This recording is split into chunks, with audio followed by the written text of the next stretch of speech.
اگر اہل بیت ہماری زندگی میں ہے تو ہمیں ہدایت ملے گی. میں پھر بات آگے بڑھوں. اہل بیت صرف نوحوں میں نہ ہو, اہل بیت صرف مجلسوں میں نہ ہو, اہل بیت صرف نظر و نیاز میں نہ ہو. جو ابھی تک اسی چیز میں پھنسے ہوئے ہیں کہ بی بی زہرا کی نظر مرد کھائیں گے کہ نہیں کھائیں گے, ان کی ہدایت نہیں ہوتی. جو ابھی اسی چیز میں پھنسے ہوئے ہیں کہ بی بی زہرا کی نظر جب ہوگی تو وہ ڈھانک کے ہوگی, چھپا کے ہوگی یا کھول کے ہوگی, ابھی اسی چیز میں پھنسے ہوئے ہیں. اتنے پڑھے لکھے ہونے کے باوجود ابھی اسی میں پھنسے ہوئے ہیں. کسی شریعت نے انگور کا پردہ واجب نہیں کیا ہے, کسی شریعت نے مٹھائی کا پردہ واجب نہیں کیا ہے. سامنے کی باتیں ہیں یہ سب ہمارے.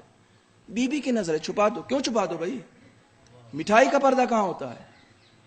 جس چیز کا پردہ بی بی نے کرنے کے لیے کہا اسے تو کھول کے گھوم رہی ہیں آپ.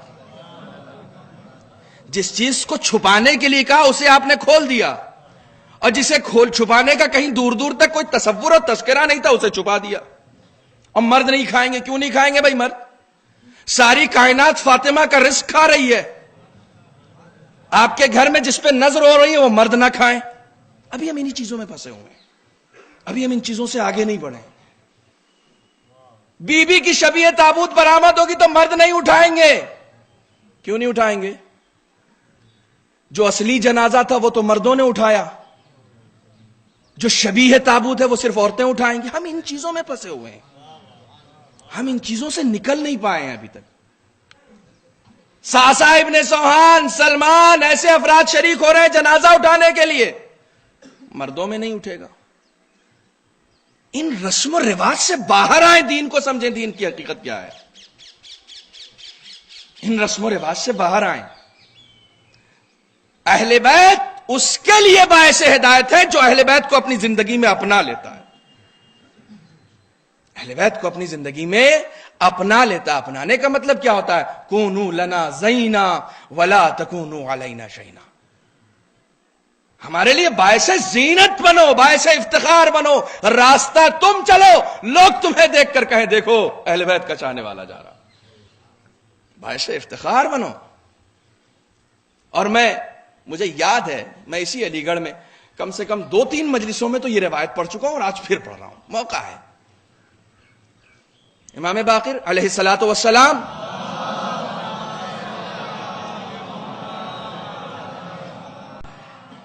مسجد سے گھر تشریف لے جا رہے ہیں. 5ویں امام, ایک شخص پیچھے پیچھے آپ کی تعریف کرتا ہوا چلا جا رہا ہے. مولا آپ کی کتنی فضیلت ہے, آپ کے اجداد کو اللہ نے وہ فضیلت بخشی کہ معراج پہ بلایا, آپ کے جد نے در خیبر 2 انگلیوں سے اکھاڑا, آپ کی جدہ کے دروازے پر رضوان جنت درزی بن کر آیا, آپ کے اجداد کے کپڑے جنت سے آئے, اور مسلسل تعریف, مسلسل تعریف. کوئی رپلائی نہیں, کوئی رسپانس نہیں. چلے جا رہے ہیں. تعریف کرنے والا حیران ہے, مولا میں تعریف کر رہا ہوں, کوئی رسپانس نہیں, کوئی رپلائی نہیں, کچھ نہیں. مڑ کے بھی نہیں دیکھا, پلٹ کے بھی نہیں دیکھا. گھر پہنچ گئے, ایک قدم گھر کے اندر داخل کیا.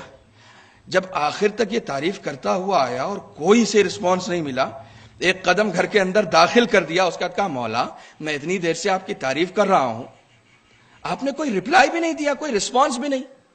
کہا اگر ہم اتنے ہی بافضیلت ہیں تو ہماری پیروی کیوں نہیں کرتے؟ ایک جملہ جو ہماری ہدایت کا باعث ہے. اگر ہم اتنے ہی بافضیلت ہیں تو ہماری پیروی کیوں نہیں کرتے؟ اہل بیت کو تعریف کرنے والا نہیں چاہیے, پیروی کرنے والا چاہیے. تعریف کرنے والے نہیں چاہیے. تعریف کر کے ہر انسان اپنا قد بڑھاتا ہے, اہل بیت کا قد تھوڑی بڑھے گا.